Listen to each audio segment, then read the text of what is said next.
I might have found something that drastically changes the direction Kingdom Hearts is gonna be going in Kingdom Hearts 4 from its reveal trailer that fans will know is kind of a staple of the franchise. And for me and others that might have needed something like this to really change up Kingdom Hearts, to get some new spice in it, to keep it exciting, this might help that a bit. And hey, it's Tony. I like to talk games with you about things I get excited about. So if you want more of that, then subscribe.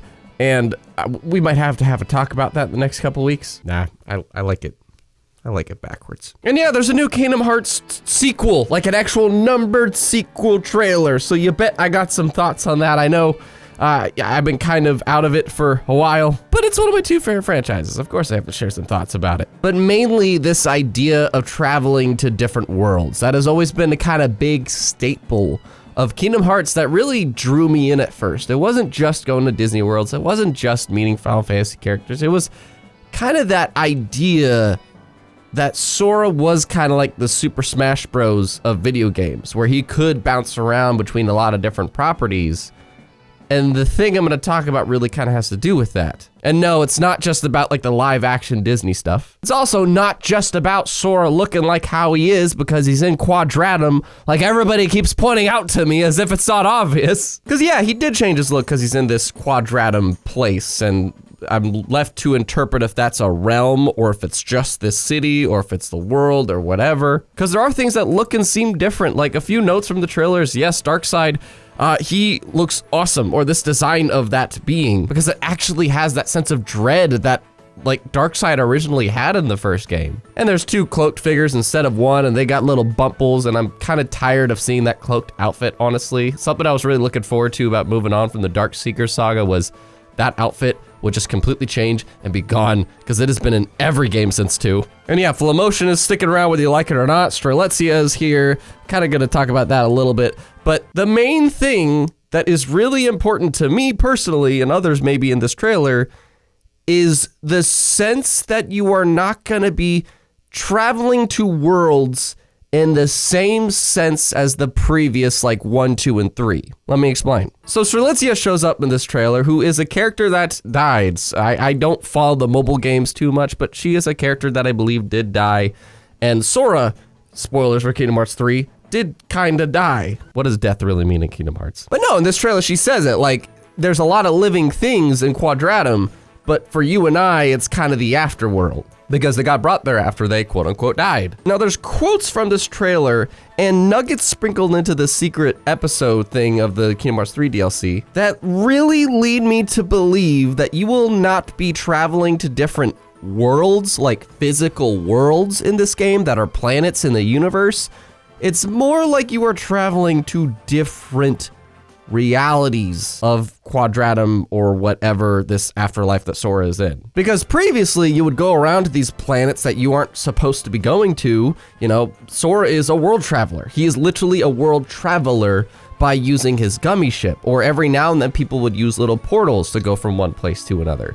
People physically traveled to worlds in the base Darkseeker saga. But quotes here, as well as in the secret episode and Melody of Memories, tease at the idea of different realities, and that just might be the way we go about in Kingdom Hearts 4 to different worlds. Everybody keeps saying this over and over to me, that like, Sora looks like that because he's in Quadratum.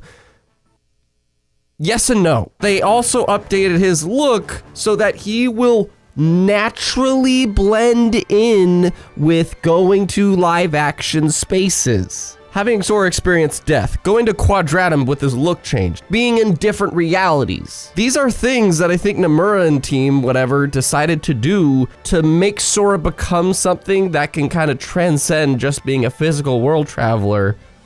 But now he's literally just, I don't know, cross over the character. Can you imagine there being a mechanic that just like, you snap your finger and then all of a sudden you're not Thanos, but you wind up in the Marvel world or whatever, and Sora like Quadratum just shifts around you using the SSD drives, and it just becomes the Marvel version of Quadratum or whatever you want to say? Cause yeah, it looks like in the trailer you do see that ATST Footwalker from Star Wars, and it's there. And this whole thing isn't just me saying, you know, Sora is going to live action Disney properties. What I'm saying is gummy ships are probably gonna be gone.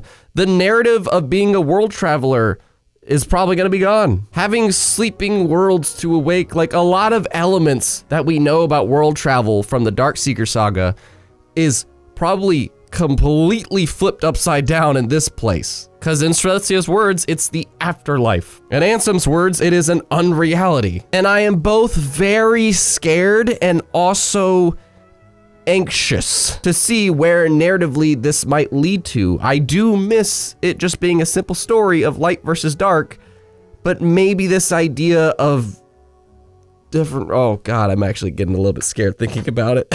Long story short, Sora might potentially be becoming a reality hopper instead of a world traveler. And these different realities very well could be the live action Disney properties, maybe a Final Fantasy spot, who knows? But he'll definitely maintain the look that he has. He'll just have a different outfit on. Like that's just it. He'll just have a different outfit on. He'll be in these different realities. And I find it funny that the afterlife is live action and real life is being in a bunch of cartoon and animated worlds.